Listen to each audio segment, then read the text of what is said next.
interior is not original, but it is sitting on the original site. This is where the Denver Rio Grande had their car shop, and that's what we call this facility. Basically, there are 4 operations that go on in here. Every single piece of passenger equipment and automobile equipment comes in here every year.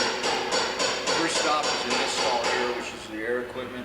All the air equipment's taken out, gone through. Anything that needs to be replaced or reconfigured or whatnot is done right here. It's retested and put back on. It goes into the second stall down there. The mechanical end takes place. They take the trucks out, and they'll take the trucks down to the very last nut and bolt. And everything is inspected either visually or with a Magnaflux machine. We shoot sound waves and structural members of the truck to make sure there's no cracks. And again, anything that needs to be replaced, recontoured, or rebuilt is done.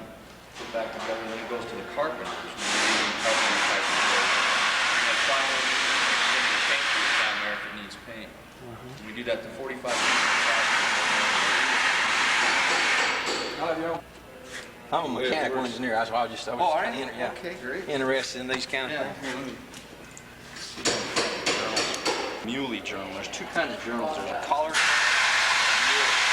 Collar journal is exactly that. It's got a collar on the outside of the axle to hold everything in place. A muley is held in place by a lip on this box. But this is what's called the wedge. It's a flat piece. The brass sits underneath that, which is a babbited surface, and that's the bearing surface on the axle. And this is an oil bath down here. Every time the axle rotates, it picks up lubrication off this oil pad down here. Now the brass that we use now are about 97% tin, 2% copper, and then 1% other metals. Traditionally, the brass that they use was a lot higher in lead, but of course with today's laws and whatnot, you have to try to stay away from lead. But in order to get that to adhere properly, it's centrifugally cast. Put it up in a vertical turret lathe, you heat the brass, and then you melt the babbitt and you apply it as it's spun around centrifugally, and then allow it to cool, and then you set your radius up in another lathe and machine that out. Because even though the axles are standard sizes when they come, as time goes on, of course, they'll be a little bit smaller, they're all a little bit different size, so you have to check the contour of each one as you put that.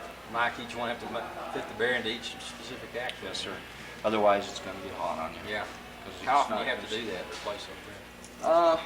We'll go through maybe 20 a year. They hold up pretty good, really. You can get an average of 3 to 5 years out of that.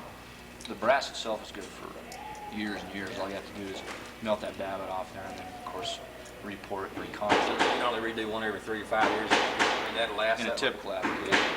What's happening now, though, we're not set up for a centrifugal casting, so we're having to pour it and machine it, and so a lot of times you get that separation. We're going through a few more than we need to. In order to set up that centrifugal casting, it really needs to be isolated because it is kind of a dangerous process. If you get any water in there or anything, it's going to blow up on you. So it needs to be isolated in its own facility. Yeah. But we've plated it on either side with steel to give it some more structural integrity. As these things are going bad, rather than building them out of tube steel, which is of course a lot cheaper and a lot quicker, we are manufacturing them out of straight grain white oak. We're doing 2 sets of these a year to put back under the original car so they have the original style of truck. But a few things, with modern technology, the biggest single thing that the owner strives is, if it's for safety reason, obviously you do it. But if it's going to be more economical or whatnot, and modern technology will allow it, and the patrons can't see it, then we'll look at it. Yeah. But if it's going to be a blatant thing where the patrons see it, don't even think about it. That's good. Try to keep it like Big enough where we could put a locomotive in here and paint it. That's a nice booth. That looks pretty new. Friction coefficient alone, you can pull 2 more cars up that hill if you went with a modern bearing. That's what I was thinking about asking if y'all ever thought about retrofitting some of those regular bearings. We looked at it. The 2 big problems: 1, he didn't want to do it because it's not authentic, and 2, what you gain as far as going up the hill, you lose in braking power going down the hill. Yeah, that's true. Huh? So you got a 45-mile roller coaster there.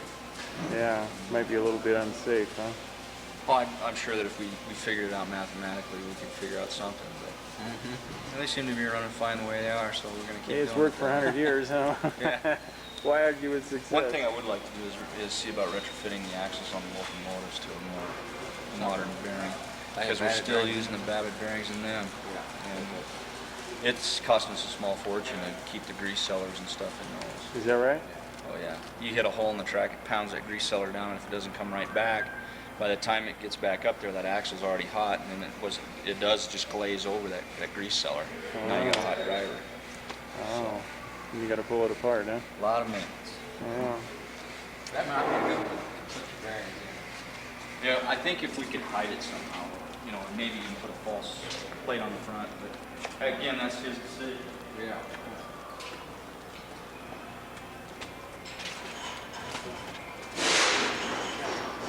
Yeah, look at that.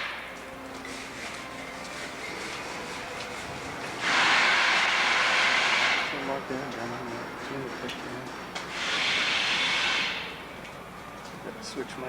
This is our steel fabrication shop here. Right now what they're doing here, they're working on circuit heater units. Actually, just watching it. Don't look at it. You know better. And then, of course, the journal boxes for the cars aren't just laying around anymore, so we're manufacturing our own in here. And these are slated for that 2 new sets of wood presses.